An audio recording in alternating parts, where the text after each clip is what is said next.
So, Kathy, if you were in a room right now with a couple of hundred, maybe 1,000 of your peers who are CEOs, who perhaps may not have that level of contact with their resource groups, what would be your advice to them in terms of why they should do it and how they should go about doing it? And it's interesting because we've had some of these conversations here in Milwaukee as we start to get much, much more deliberate about being in a diverse and inclusive community.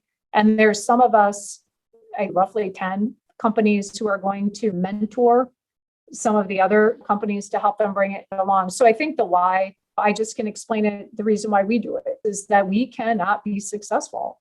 I mean, I think you truly as a CEO have to believe that you cannot be successful unless you have a successful program to attract, retain, and develop in a diverse workforce. And if your customer base is diverse, like ours is, with many, many different diverse populations, we can't be successful if we can't take care of those people and do it in an appropriate way. So I think we've talked about this before, Joe, there's a lot of literature, there's a lot of studies that companies with diverse boards and companies with diverse management teams are more successful by the numbers. You can see it, and there's a lot of that, but until you live that and embrace that, I think you're not going to give it your time and attention, number one. Number two, again, what works for us, I wouldn't set it off to the side. Go get me a D&I plan. It's got to be part of your strategic plan, because if it's that important, it's going to drive your strategy. So you have to make that important. And then I think as to the BRGs, and people call them different things, ERGs, BRGs, affinity groups, people use them for different reasons.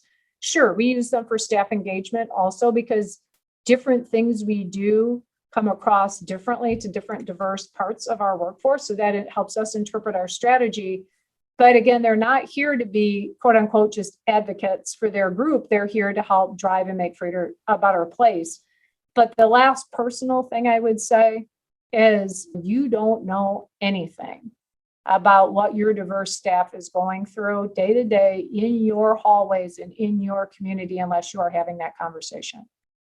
And I would say to my male counterparts, you don't know anything about what it's like to be a woman leader unless you actually have that conversation, because we just don't have those experiences and you can't even imagine it unless somebody's willing to tell you that.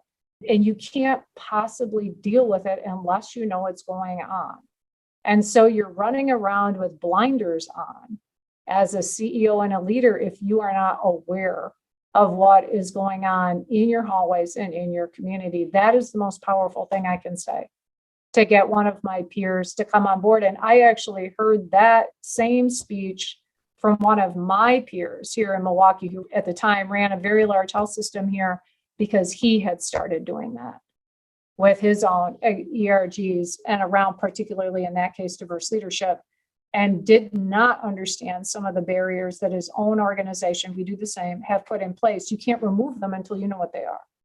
So that's what I would say would be my last. There's all the business reasons for it. I think they're well documented and the how to do it. But until you've actually sat down and had that conversation, you have no idea what's going on in your organization unless you talk to people who are living it and going through it. And that's extremely powerful.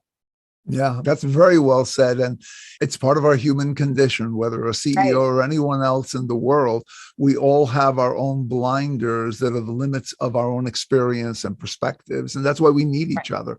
So that's a fantastic point.